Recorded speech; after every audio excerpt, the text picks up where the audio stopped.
बेनीवाल, अगर हल नहीं निकलता है, संसद ने ही इन बिलों को कानून की शक्ल दी थी, क्या संसद में यह मुद्दा फिर से उठना चाहिए और तत्काल उठना चाहिए क्या?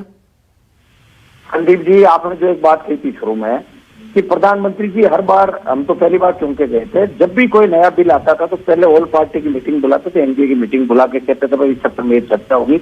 इस बार लॉकडाउन में ऑर्डिनेंस आया और सबसे बड़ी दुख की बात है कि एनडीए के सहयोगियों से भी नहीं पूछा, इतना बड़े किसानों का बदलाव करने के लिए चिंतित हो, आपको देश के किसानों की इतनी चिंता है तो कम से कम हमसे बात तो कर लेते हैं। एक तरफ तो आप कह रहे हो एनडीए हमारा परिवार है, दूसरी तरफ आपके धीरे धीरे एनडीए के साथी छोड़ के जा रहे हैं।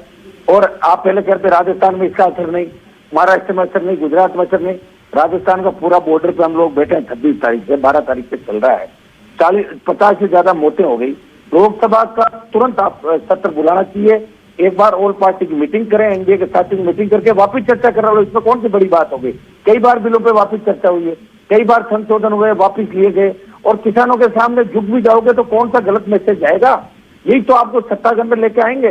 पहले ही हिंदुस्तान के किसानों ने, और जहां आंदोलन हो रहा है उत्तर प्रदेश, दिल्ली, हरियाणा, पंजाब और राजस्थान, वहां 120 सीटें भारतीय जनता पार्टी और एनडीए के सहयोगियों की है। क्या 120 सीटों में जहां आप हो, जीते हो, वहां का किसान आंदोलित है, जवान आंदोलित, और आप ये कह रहे हो कि मुट्ठी पर किसान आंदोलन कर रहे हैं।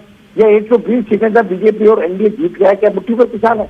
यह आंदोलन पूरे देश के अंदर फैलेगा, समय रहते इसको संभालना है। अभी तो अहिंसात्मक तरीके से चल रहा है, और सरकार अगर किसानों से गलत तरीके का व्यवहार करेगी तो किसान चुप नहीं बैठेगा। क्या आप धमकी दे रहे हैं? अभी तक इस आंदोलन की सबसे बड़ी मजबूती रही है शांतिपूर्ण तरीके से, क्या आप धमकी दे रहे हैं हनुमान बेनीवाल? और दिल्ली के चारों तरफ बैठिए, ज्यादा दिन वेट नहीं करेंगे लोग। तो ये तो धमकी देने वाली बात हो गई हनुमान बेनीवाल। धमकी नहीं दे रहा हूँ, अपना आप हो रहा था। मैं क्या दे रहा हूँ संदीप जी, वहां ठंड के अंदर -2 डिग्री तापमान पे जिस तरह दम तोड़ रहे हैं किसान, और इन प्रधानमंत्री जी से उम्मीद इसलिए भी है कि धारा 370 हटाने की बाधा रखते हैं, तो किसानों का क्यों इस तरह की अभी छेड़खानी करने की क्या जरूरत थी? क्यों ये तीनों बिल लाए? कौन सा रातों रात किसानों को अरबपति खरबपति बना देंगे? बताओ। आराम से सब लोगों से बात करते, चर्चा करके उसके बाद लाते बिलों को। हमने हर बिलों का समर्थन किया था इनका।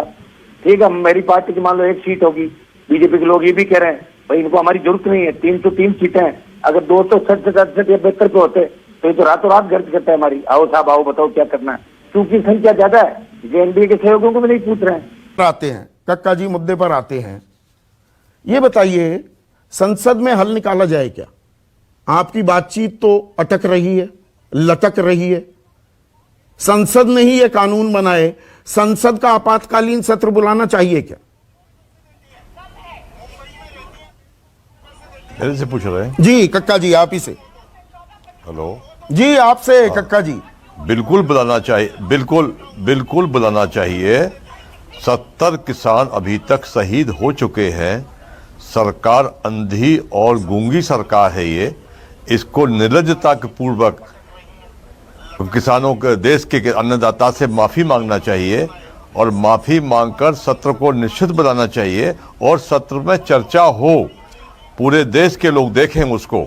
ये जो फर्जी आंकड़े देकर देश की जनता को भ्रमित करने का प्रयास कर रही हैं, इससे किस वातावरण वार्ता का नहीं बनेगा। कृषि विकास दर के आंकड़े बताए जा रहे हैं, 3,500 रुपए महीने कमाता है बिहार का किसान, उसके बारे में नहीं बात करेंगे?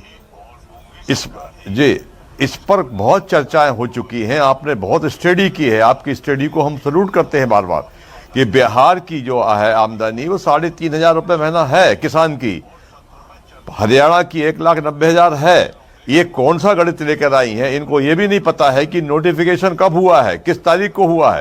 5 जून को नोटिफिकेशन हुआ है, 25 जून को हमने पहला पत्र लिखा है, 25 जून को हमने पहला पत्र लिखा है।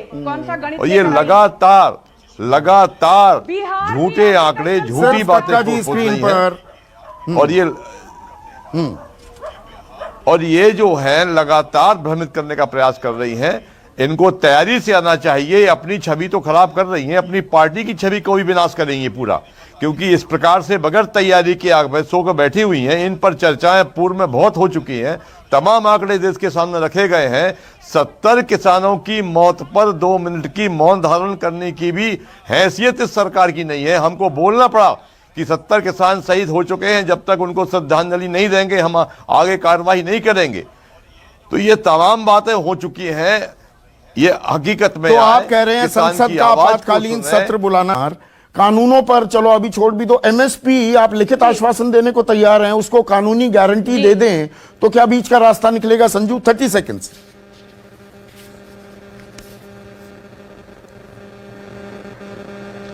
संदीप जी, मैं पहले तो यह कहना चाहती हूं कि आपकी डिबेट पर आना मुझे बहुत पसंद है। आप हर किसी को मौका देते हैं, पर जिस तरह हनुमान बेनीवाल ने एक सांसद होते हुए मुझ पर पर्सनल टिप्पणी की, मैं उसको पूरी तरह से खारिज करती हूं। मिस्टर बेनीवाल, आप अपनी चिंता कीजिए। आप नगौर राजस्थान के एमपी हैं, आपने नगौर के लिए क्या किया? अब तक तो आप एनडीए में थे, 2 महीने हुए नहीं आप एनडीए से गायब हुए, और आज आप बीजेपी को उसकी छवि के बारे में बता रहे हैं। मेरी छवि के बारे में प्रश्न चिन्ह खड़ा करने से पहले अपने गिरेबान में झांक कर देखिए आप किस प्रकार के नेता हैं। राजस्थान के लोगों के लिए काम कीजिए, यहां पर आकर मुझे भाषण मत दें।